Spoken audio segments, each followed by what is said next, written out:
Hey, life is boring. What's up? It's the Culture Detective here investigating your favorite albums.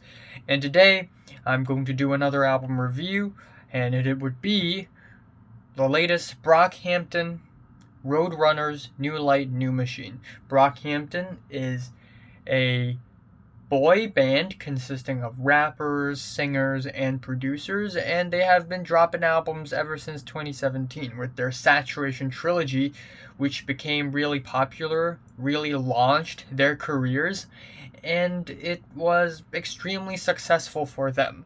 Then soon afterwards, we have the departure of Amir Van, who departed for allegation reasons, and afterwards they released Iridescence, which definitely isn't as good as the Saturation trilogy, but I still really appreciate it for what it is. I mean, it still got some really well written and well performed songs on it. And then afterwards, it is followed with Ginger, which is the most sober but also moody and sad and downtrodden Brockhampton has ever been, and not all of Brockhampton fans enjoyed this album. Some of the most emotional and well written work turn up on Ginger. And then a year has passed, and now we finally have a new era for Brockhampton's career, and that is Roadrunner's New Light, New Machine. And I know that when I say new era, I don't really mean like they're gonna completely change their musical style or anything. I mean, after all, they're still making alternative hip hop and pop rap. However, they sort of take things a little differently on this album. In a good sense, it's almost like I can describe this album as they finally sound famous. The songwriting, the production, they sound a little bit more high quality, maybe a bit less raw, maybe a bit less weird, maybe a bit more upfront and straightforward. They finally sound famous. And there are also like features on this album. Features: Danny Brown, JPEG Mafia, ASAP Ferg. They sound famous, alright? Yes, that being said though, this album did not blow me away or anything. I mean, there are some legitimately amazing songs on this album that I keep going back to, like the album opener, Buzzcut. This song is a banger. The ringing beats of this track is genius. I absolutely love it. And there's actually an Instagram live where you can actually see Kevin Abstract producing this beat by sampling their own song, Merlin's verse, I think, and they turned that thing and looped it and turned it into the beat for Buzzcut, which is just amazing. And of course, we have absolutely energetic performances, one very cleverly written bar after another. Danny Brown's absolutely eccentric, wacky performance really matched the energy level of the rest of the boy band, and the R&B flavored outro is amazing as well. Then we have the track Chain On, and it features the one and only promising rapper JPEG Mafia, and he gives an amazing, very animated performance on this track. We have very cleverly witty, odd, whack lines, of course, as expected from Peggy. Same size as Dua Lipa, where the fuck my pan go? And of course, we got the sweet, cutesy keyboard loops that really fit the tone of the track. Dom gives a really nice performance on this track as well. Then we have the track Count on Me. And this track sounds a little bit more basic than the rest of the track list, unfortunately. It has a trap beat, simple guitars, whistles, and the vocal refrains on this track, it's just a little bland, but no worries because the rest of the album is all pretty decent. Bankroll is a hard-hitting trap rap banger that is also somewhat moody, and it features ASAP Ferg, and he sounds pretty energetic and amazing. There's a lot of high energy on this track, and I really enjoy it. Then we have The Light, which is one of the highlights on the album for me. I absolutely love this track, not only because I love the very bitter guitars on this track, which really adds a grim, just a very gritty and sort of downtrodden tone to this track that's dirty and muddy, and I just really like that. But also the lyrics on this track, they are tragic, they're heart-wrenching, they're really emotional. We have Joba rapping about his father's suicide, which is incredibly tragic and sad. And then we have Kevin Abstract sort of rapping about how him being a gay person had brought him a lot of bigotry, which is really sad.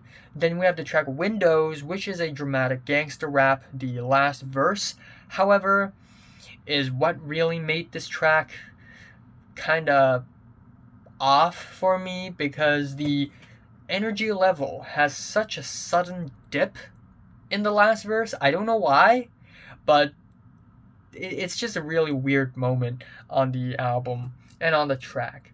I'll Take You On is a pretty poppy and soulful and quick and snappy track with endearing, sweet instrumentals, and Charlie Wilson at the end of the track sounds really good. Old News is another track that's pretty much your average Brockhampton pop rap wheelhouse. It has a really nice bouncy beat. The choruses with the very auto-tuned vocals, though, it's a little turn off, and the lyrics are somewhat mediocre, meh. Then we have What's the Occasion, which is a sadder guitar-backed track. Once again, Joba delivers an incredibly emotional hook, and we have a glam rock outro, which is really nice. When I Ball is another absolute highlight on the album for me. I absolutely love this track. The pianos are beautiful. They're angelic. They're soulful. It's amazing.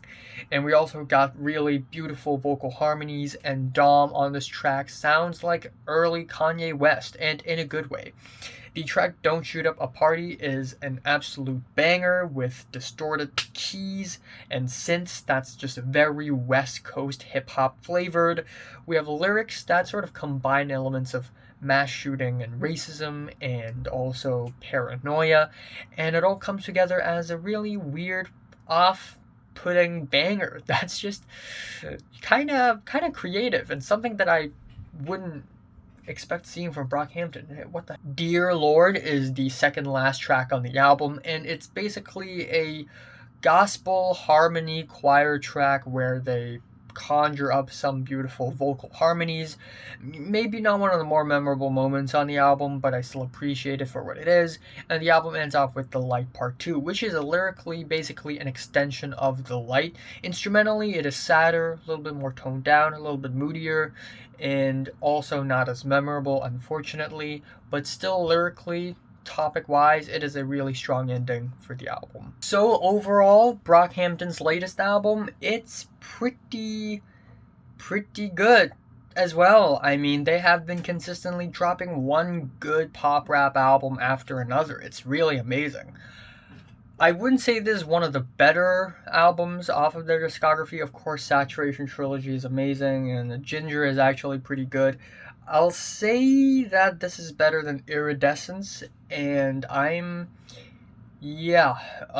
are some really damn good songs on this album. There are some really damn good songs, but also there are some not so memorable songs on this album, so I'm kind of on the fence with this album. I mean, I want to give this album an 8 because it is really good, and it really totally deserves to be on the list when I make my top 50 albums of the year.